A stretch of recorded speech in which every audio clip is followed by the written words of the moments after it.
The auctioneer didn't look her in the eye. Neither did the men. They stared at her the way you'd stare at a broken fence post.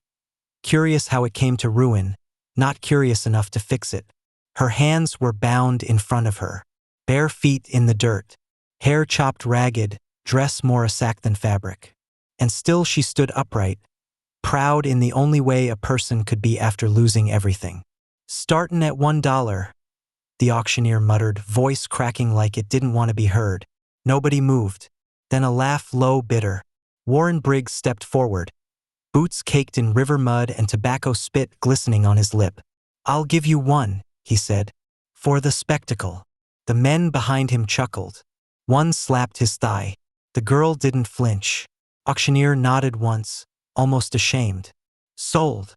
But here's the part none of them knew. Not even Warren himself. That was the first thing he ever bought that ended up saving him. Let's go back. 3 days earlier, Warren had rolled into Dead Elk with dust in his eyes and hate in his bones. He hadn't planned on stopping. Just water the mule, get a drink, ride north by sundown. But something about the way the town sat, flat, empty, full of ghosts, felt familiar, like a place where nothing grew unless it grew mean. He tied his packhorse outside Miss Langley's saloon and stepped in just long enough to hear the tail end of a conversation. "Sheriff said she's the general's girl. From Louisiana. Stubborn as hell, wouldn't cry even once. That's why he sold her off." Someone spit in the corner. "Man pays for a woman, he don't want pride. He wants obedience." Warren's eyes drifted to the bottle behind the bar, but his mind didn't settle there. He hadn't planned on buying anything. Not liquor, not a future, not a girl. But when he wandered to the auction yard that morning, it was like something old inside him stood up and started walking on its own. She didn't look like a general's daughter. She looked like someone who'd fought hard not to be broken, and lost just enough to learn how to survive anyway. Warren said the words, "I'll give you $1, just to end the silence. But when she was handed over, rope and all, and he walked her down that dry hill toward the stables, he felt something inside him shift. Just a click, quiet, sharp, like the first crack in frozen river ice. He cut the rope from her wrists behind the stables. She didn't say thank you. She rubbed her hands and looked him straight in the face. "You bought me. So what now?" Her voice was flat, not scared. He almost smiled. "You can run if you want, but you won't get far without shoes." She looked down, noticing that he'd tied a pair of old boots to his saddle. Smaller than his, but sturdy. "You think you're kind," she muttered. "I think I'm tired," he said, looking off across the field. She didn't leave that night, or the next. She stayed under the awning beside the barn, curled on a pile of hay like a stray dog half expecting to be kicked. Warren didn't ask questions. He brought her food, then left it without speaking. Every morning, he rode into the hills to cut fence wire or trap game. Every evening, he returned and found her still there, silent, wary, but untouched. On the third night, as the wind picked up and a storm began to chew the sky, she stood in the doorway of his cabin, arms wrapped around herself. He opened the door wider. She stepped inside. They didn't speak until morning. He found her at the stove, feeding a tiny flame with dry kindling. The cabin smelled like coffee, and for the first time since he'd bought her, Warren realized she wasn't just surviving anymore. She was watching, listening, taking measure of the silence and the man who kept it. "You said I could run," she said. "But you keep feeding me." He shrugged. "Hard to outrun your past on an empty stomach." She tilted her head. "Yours chasing you too?" He didn't answer, just nodded once, slow and honest. That day, he showed her how to use the pump. That night, he caught her humming soft, broken tune, but it was humming just the same. He still didn't know her name. She didn't offer and he didn't ask. Not until the 5th morning, when she was out feeding the mule and he came up beside her, quiet as ever. "You gonna tell me who you are?" She didn't look at him, just tossed the mule another handful of hay and said, "Elodie." He said it back, quietly, like a prayer. By the 6th day, the townsfolk started noticing. Warren Briggs had a woman living out at the ridge. The same girl they'd seen auctioned like cattle. And she wasn't limping, wasn't begging, wasn't leaving either. Whispers turned to mutters. Mutters turned to warnings. "She's his now," someone said, bitter. "But she ain't scared. That ain't right." Warren ignored them, but trouble was already saddle-ready, and it was riding for them both. It started with a knock on the door just past sundown. Not loud, not urgent, but deliberate. Warren set his tin cup down, eyes narrowing. Elodie froze by the fire, fingers still wrapped around a needle and thread she'd been using to mend an old shirt. In the days since the auction, her posture had changed. She stood straighter, looked people in the eye. But that knock brought her back to something brittle. He opened the door slow. Sheriff Baines stood on the porch, hat in hand. A man who never made noise if he didn't have to, and that made his silence worse. He wasn't alone. 2 deputies waited behind him, horses steaming in the cooling dusk. "Evenin', Briggs." Warren leaned on the doorframe. "Evenin', Sheriff." Baines nodded once, glanced past Warren's shoulder. "She here." Warren didn't move. "Who?" Elodie. Baines wasn't smiling. Inside, she stood quietly, staring down at her bare feet. "What's the charge?" Warren asked. The sheriff looked tired. "She's property, Warren. Sold legal. But her folks are here now. Couple of brothers rode in from Baton Rouge. Said their father didn't have the right." Warren exhaled through his nose. "He sold her." "I know, but it don't matter to them. Said if she don't come willingly, they'll make her." Talked about reclaimin' bloodlines, duty, the kind of talk men use when they want permission to be cruel.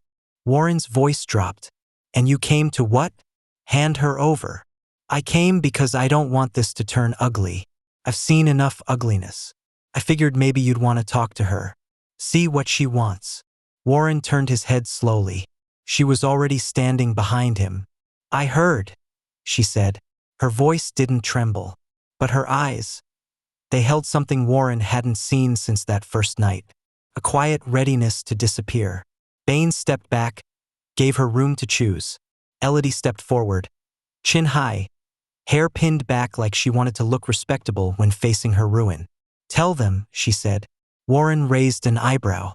"Tell who?" "The brothers. The sheriff. God, if he's listening." She took a breath. "Tell them I'm not going." The sheriff looked to Warren, then back to her. "That's gonna bring trouble. I've had trouble all my life. I've had my wrists tied. I've had men spit near me and tell me I was lucky to be worth $1. But this place, this man." She glanced at Warren. "I wake up and I breathe. That's more than I've ever had." Warren didn't speak, but something shifted in his chest. The sheriff put his hat back on. "They won't like it. Then they can stop knockin' and start burning," she said. "But I ain't leavin'. Warren walked them to the edge of the porch. "They threatenin' to come?" "They didn't say it," Baines answered. "But they will." The deputies didn't meet Warren's eyes. When they left, Warren stood in the doorframe for a long time, watching their shapes vanish into the twilight. Inside, Elodie stood by the fire, quiet, unmoving. "You're sure?" he asked finally. She nodded. "You gave me space. I found my shape in it." He stepped inside, tossed another log on the fire. "I can't promise they won't come, or that I'll win if they do." She didn't blink. "You don't need to win." That night, he left his rifle near the door, and when they lay down to sleep, for the first time, her hand reached for his. No words, just warmth, the kind you don't fake. Morning came with the sound of hooves. Warren was already up, sharpening his knife with the calm of a man who'd known war. Elodie poured coffee into 2 mugs like she'd always lived there. The brothers didn't come alone. For men, 2 horses packed with rope, one with a shotgun hanging off the side like a promise. Warren stepped out before they dismounted. "Don't," he said, just one word, soft, measured. The oldest brother dismounted anyway, hair slicked, suit dusty. He had the posture of someone who always got what he came for. "You've got something that don't belong to you." Warren didn't flinch. She's not a something. And she doesn't belong to anyone. The man smirked. We'll see about that. Behind him, another brother reached for his belt. That was when Elodie stepped out. Not hiding. Not afraid. She wore a clean dress and boots too big for her, but her back was straight, eyes clear. You left me in a room with no light for 6 days, she said. Fed me once. Beat me twice. And now you ride out here like you care. You're still blood, the man said. And blood don't get to choose. I choose, she said. He took a step forward. Warren's rifle didn't rise, just his voice. You take one more step, and you'll be explaining the hole in your leg to whatever pastor still listens to liars. Silence. Then one of the men spat on the dirt and said, She ain't worth it. That was the last thing any of them said. They turned and rode off into the morning like shadows melting back into fog. Warren didn't say a word for a long time. Elodie stepped to his side. Her hand found his again, same way it did every night after. Spring came late that year, like it was afraid to return to a land that had nearly swallowed all its tenderness. The frost didn't lift until May, and when it did, the hills finally flushed green again. Slow, quiet, like they weren't sure it was allowed. Warren had never much cared for seasons. But now, each soft breeze and bloom felt like a held breath finally exhaled. Elodie started planting near the fence line. She didn't ask, just gathered seeds from town and laid them in the dirt with her own hands. Peas, wild onions, some stubborn stalks of corn she'd bartered for behind the mercantile. It wasn't much, but it was hers. She worked that land like she belonged to it, or maybe like it belonged to her. And Warren, he started building things he didn't know he wanted. He extended the porch, fixed the crooked stair rail, cut wood every morning before sunrise and left it stacked by the door without comment.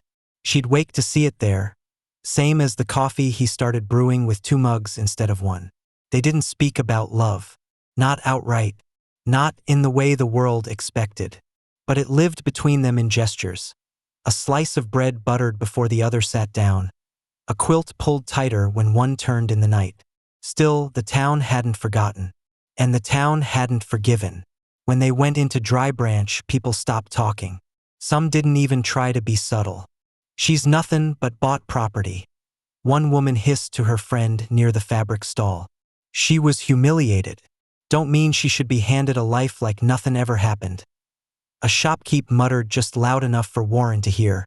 He didn't speak to them, but he noticed Elodie's fingers curl just a little tighter around the hem of her shawl. That night, back home, Warren tried to say something about it, but Elodie stopped him with a glance. You think I care what ghosts whisper? She said. He raised an eyebrow. They ain't real. Folks like that, they don't know me. They only know what it would take to break them, and they hate that I didn't. He smiled at that, the kind of smile that wasn't wide, but real. Still, he said, if I could give you better than this. This? She asked, stepping toward him. She placed her hands on his chest, slowly, like pressing a prayer into a church wall. This is better. You gave me quiet. You gave me space. You didn't pull me out of fire just to cage me different. He covered her hands with his. I gave you $1. She laughed. A real laugh. First time he'd heard it in full. Then I reckon it's the best dollar you ever spent. That laugh, it lingered in the cabin long after the moment passed. It filled the corners like sunlight. It softened something hard in him that had been cold for years. But peace doesn't last forever in places where bitterness grows faster than corn. 2 weeks later, word came by way of a traveler. Said the general, the one who sold his daughter like she was livestock, was dying. Fever took him, slow and mean. And with him gone, the brothers no longer had status, land, or money, which meant they'd need to reclaim something else. Word is, the traveler said, sipping slow from his tin cup, they're riding again. Don't like what you made of her. Don't like that you let her be anything other than broken. Warren didn't say much, but that night he oiled the rifle again, moved the extra shells to the table by the door. Elodie noticed. Of course she did. You think they're comin'? I think a man with nothing to lose makes a dangerous enemy. Warren said. Elodie stood in the doorway. She looked out across the field she'd planted, small sprouts just beginning to peek through. I won't run, she said. I know. You don't have to fight on my account. I'm not, he said. She turned, puzzled. I'm fightin' because they want to unmake the best thing I ever did. She didn't speak, just crossed the room, reached for his hand. They stood there in the half-light, side by side, fingers interlaced like roots under a tree. The storm didn't come that night, or the next, but the clouds gathered, heavy, slow. And when the riders finally did come, it wasn't with noise. It was with silence. Just before dawn, hoofbeats stirred the dust outside the fence. For horses, 2 men, the same brothers. Warren saw them from the window. Elodie already had the coffee boiling. You stay in here, he said. No, she said simply. She stepped out with him, shawl wrapped tight, face unreadable. The older brother looked thinner, paler, angrier. The younger one had a pistol in his belt and revenge in his teeth. You think she's yours now? The older one asked. No, Warren said. She's her own. She's blood. She's free. Elodie stepped forward then, past Warren. Her voice was even. You didn't come for me. You came because you hate what I became without you. They didn't deny it. The younger brother took a step off his horse. That's when Warren shifted, barely, just enough to let the rifle's muzzle peek from his side. No, he said. The man paused. You'll shoot. I'll bury you where you stand. Silence again. The older one looked between them. Warren, calm and steady. Elodie, proud and unshaking. Something broke in him then. Not loudly. Just a realization that the fight was lost. Not because he couldn't win it, but because there was nothing left in her to reclaim. They turned, rode off without another word. And this time they didn't look back. The only sound left was the wind through the corn sprouting behind the fence. It rained the next morning. A slow, soft rain, the kind the land had been waiting for all season. Elodie stepped out onto the porch barefoot, lifted her face into it like a prayer answered. The earth darkened beneath the drops, drank deep, and softened under her toes. Warren watched from the doorway, arms crossed, coffee untouched in his hand. They won't be back, she said without turning. You sure? No, but I don't think they could look me in the eye again. A pause. Not after seeing I don't hate myself. Warren nodded. That was the truth of it. Men like them didn't know what to do with someone who'd walked through hell and refused to wear the smell of smoke. He stepped out beside her, boots sinking slightly in the wet wood. Together they watched the rain blur the fields, the old post fence fading into silver mist. It's quiet now, he said after a while. Elodie smiled. I like quiet. And they stood there, 2 souls shaped by noise and cruelty, finally wrapped in a silence that didn't threaten to swallow them. Days passed, then weeks. Summer crept in shyly, like it wasn't sure it was welcome. But warmth came all the same. Elodie's plants took root. She'd crouch beside them each morning, coaxing life from the dirt with fingers that used to tremble. She started humming again too. Not the same tune every day, but always low, always steady.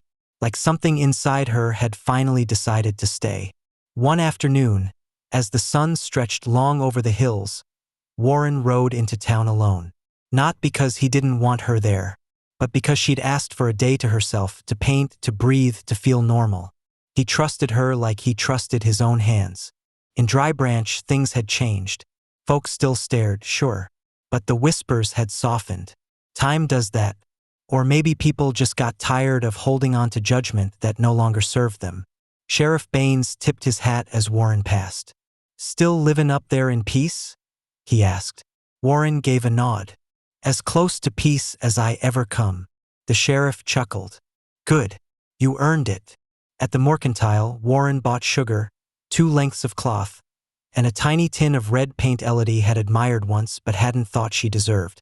Gonna make her a porch swing, he told the shopkeep, who just nodded with the kind of quiet respect men don't speak out loud. Back at the ranch, Elodie had set out slices of cornbread and canned peaches on the table. like she'd known he'd return at just that moment. She didn't ask what he bought. She just looked at the paper-wrapped bundle in his hand, smiled and said, "You always bring something I didn't know I needed." He placed it on the table. "Paints for you." She didn't open it right away, just reached across and touched his knuckles with her thumb. That night, they sat on the porch under the first stars, bare feet brushing. Her voice, quieter than the wind, asked, "Do you think they ever loved me?" "My family." Warren took a long breath. "I think some people call ownership love, and they don't know the difference until they lose both." She nodded. "Then, do you love me?" He looked at her, not shocked, not stiff, just soft-eyed and still. "I didn't know I was capable," he said. "But yeah, I think I do." Elodie turned her face to his. "Then I'm glad you paid that $1. Best $1 I ever spent." The days kept turning. They added more hens. She painted the front shutters red. Warren carved her a wooden box for seeds and inlaid it with scraps of copper wire until it shone like firelight. They laughed more, kissed more, argued once, over where to plant squash, and laughed again the same night because neither of them had ever had someone to argue over squash with before. Sometimes the past tried to come back in quiet ways. A letter from Louisiana arrived in late July. Unfamiliar script. No return address. Elodie opened it alone. Later, Warren found it folded in the drawer, torn down the middle. "What did it say?" he asked. She looked at him. "Nothing worth keeping." And that was the end of that. Years passed. The fence held. The rain came and went. One spring, Elodie came to him by the well with trembling hands and eyes brighter than the sky. "You should build another swing," she said. Warren looked up from the bucket. "For who?" "For the baby." He dropped the bucket, didn't speak, just walked over and wrapped his arms around her like the world was ending and beginning all at once. He kissed her forehead, then her cheeks, then the soil under her feet. "I'll build 3, he whispered, voice thick. "One for each season I never thought I'd see with you." And years later, when the swing creaked under the weight of their daughter, and her laughter filled the same valley once heavy with sorrow, Elodie would sit beside Warren, hair streaked with silver, and say quietly, "Funny, isn't it? How $1 buys humiliation for some, and a whole life for others." Warren just took her hand and squeezed. No words, just love. When the girl turned 6, she asked Elodie, "Why don't we go into town much?" Elodie had been shelling beans at the table. Warm evening light stretched across her hands like old lace. She looked up slowly, studying her daughter's face. The way her eyes mirrored Warren's, deep and still, and how her jaw, just slightly, already knew how to set firm like her mother's. "Because town doesn't know who we really are," Elodie said softly. The girl frowned. "But I like the store with the candies." Elodie smiled, brushing a braid from the girl's cheek. "Then maybe it's time they learn." So that Sunday, with the hills blooming lavender and the wind finally soft after weeks of dust, they rode in, Warren, Elodie, and the little one, all dressed in clean clothes and straight backs. No one said a word when they walked into Dry Branch. But eyes followed. Not the cruel kind this time, just uncertain, curious, maybe even reverent. Warren held his daughter's hand, his rifle slung casually at his side, not in warning, but in memory. Sheriff Baines tipped his hat, slower this time, as if to acknowledge not just a man but a family. And when little May, named after the month the rains came, stepped into the general store and picked out a licorice rope, the shopkeeper didn't hesitate to take her coin. Elodie watched it all from the porch, one hand resting on her belly. Again round, again full of quiet joy, she could feel the baby fluttering. Another life, another story, one that wouldn't begin in chains or shame. As they headed home, Warren rode beside her cart. He didn't say much, but Elodie saw the way he kept glancing back at the town behind them, like a man who'd spent years expecting fire, now watching smoke fade for good.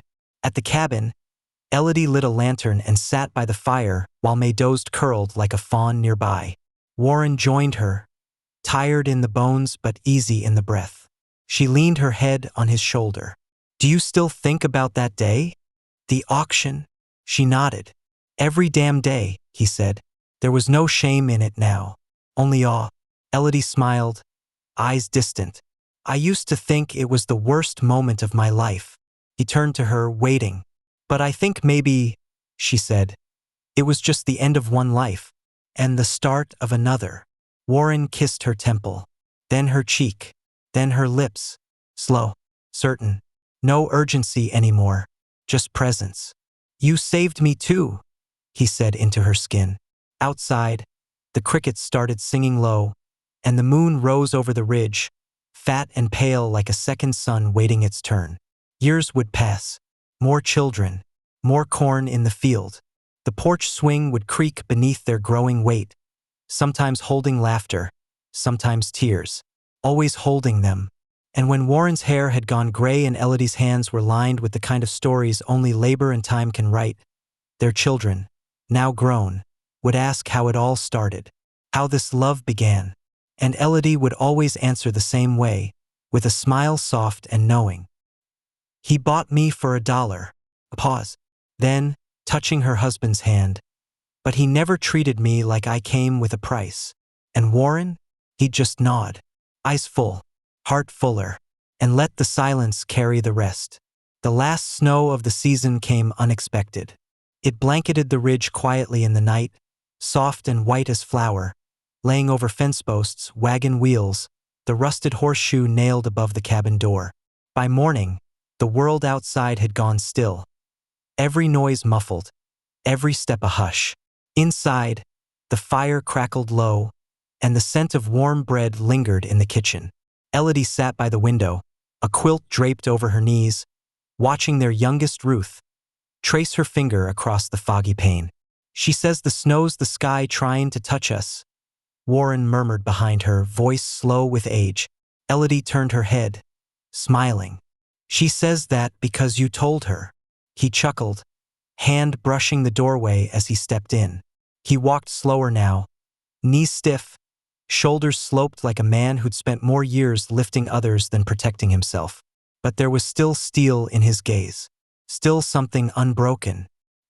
He stood behind her chair and ran his hand gently through her gray-streaked braid. You think they ever made it right? He asked. Who? The brothers. The ones who rode off and never looked back. Elodie didn't answer for a moment. She watched Ruth giggle as snowflakes kissed the glass.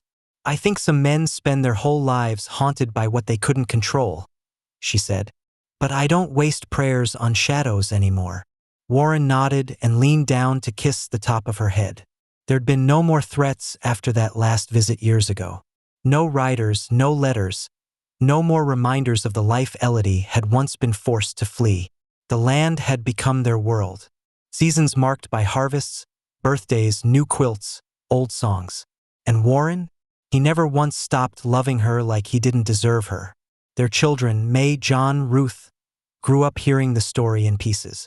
Not all at once, just in glances, in long silences, in the way their mother's hand would tighten around their father's when a certain tune played. One evening, when the air was thick with the scent of hickory and lavender, May, grown now, married, a baby of her own asleep in a sling, sat on the porch with Elodie and asked, Did you forgive him? For buying you? Elodie's eyes lifted to the horizon, that old golden stretch of pasture now glowing in the light. I forgave myself first, she said, for surviving. May nodded, tears soft on her cheeks.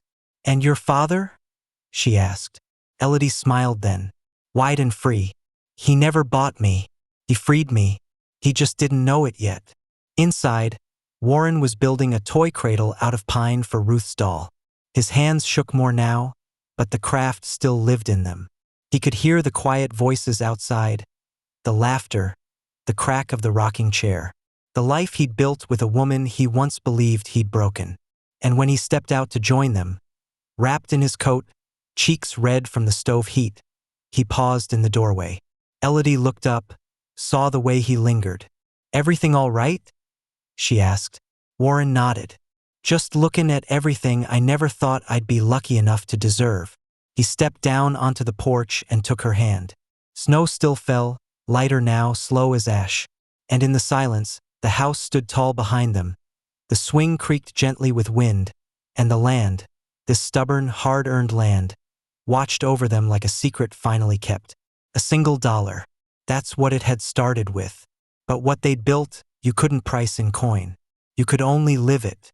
And they did, together through everything, until the last light faded, and only the story remained. The story of a woman no one could own. And the man who finally understood love had nothing to do with what you take, only what you give.